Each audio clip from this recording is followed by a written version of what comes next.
Hey everyone, welcome back to Corporate Decoder, the place where we decode the secrets hidden in plain sight within the world of big business. Today, we're diving into a filing from SuperCom Ltd, and let's just say it looks like they're getting their ducks in a row, or maybe just tidying up the paperwork before things get really interesting. Before we dive in, if you love getting these straight up, no nonsense breakdowns of SEC filings, make sure you're subscribed. And hey, we also have a growing community on Discord where we chat about these things. The link is in the description below. Alright, so what we have here is a Form 6K report from SuperCom Ltd. Think of this as a snapshot, a check-in from a foreign company that is listed here in the United States. It is usually filed when there is something important to share with investors that might not fit into their regular annual or quarterly reports. This particular one covers the month of September 2025. Now, what are they actually telling us? Well, this report lists out a few key items. The most significant one, and what we LL focus on, is the condensed interim consolidated financial statements of SuperCom Ltd. And its subsidiaries as of the 30th of June 2025. This is where the real juice is. They are also providing an update on management discussion and analysis of results operations, which is basically the company leadership explaining their performance and future outlook. And then you have a bunch of XBRL documents. These are just standardized formats for financial data that make it easier for computers to read and analyze. We don't need to get bogged down in those codes. Let S zero in on those financial statements. Even though this report is from September 2025, the financial data is as of the 30th of June 2025. This means we were looking at their performance up to the end of the second quarter of 2025. Unfortunately, the actual numbers from their financial statements aren't directly embedded in this particular filing for me to analyze here.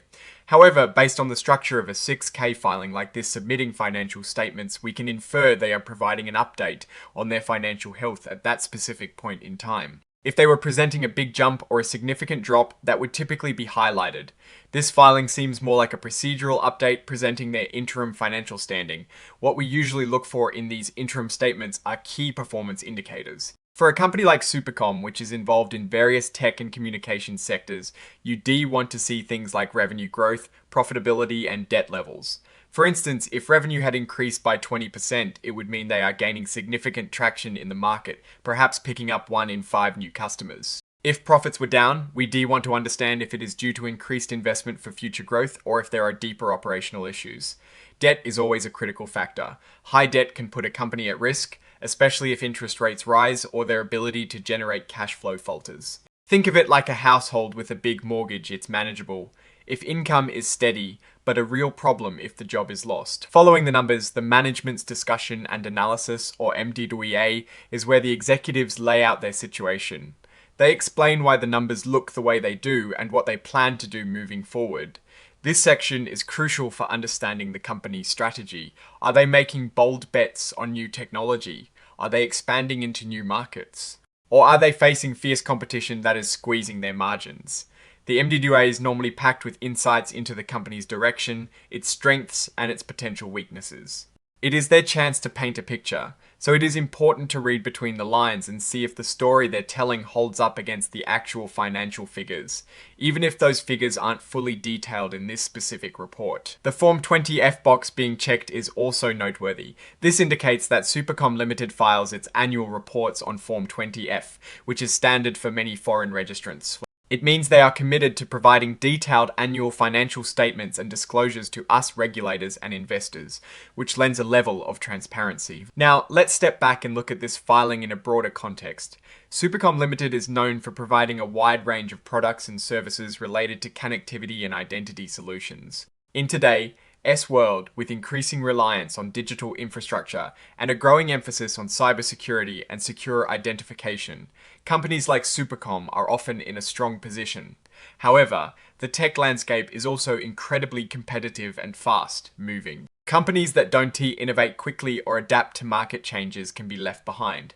This report, even as a snapshot, is part of the ongoing narrative of how SuperCom is navigating these dynamics. Looking at the overall structure of this 6K, it appears to be a routine submission, possibly to update the SEC and investors about their interim financial status as a regulatory requirement.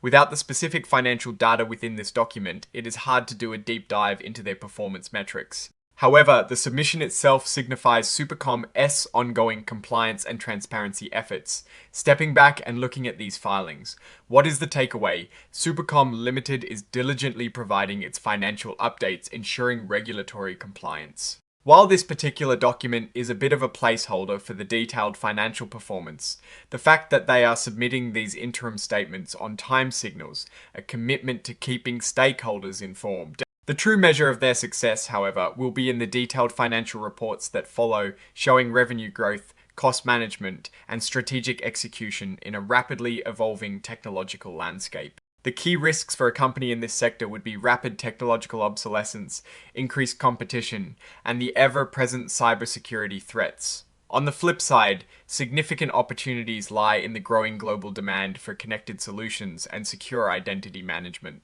Alright, that is our look at this SuperCom Ltd filing. What's your take on these updates and what they might mean for the company's future? Drop your insights in the comments below. If you found this breakdown helpful, please hit that like button, it genuinely helps us out. And if you're not already, subscribe so you don't miss our next deep dive. Also, make sure to check out our Discord in the description to join the conversation. Thanks for watching, and we'll see you next time on Corporate Decoder.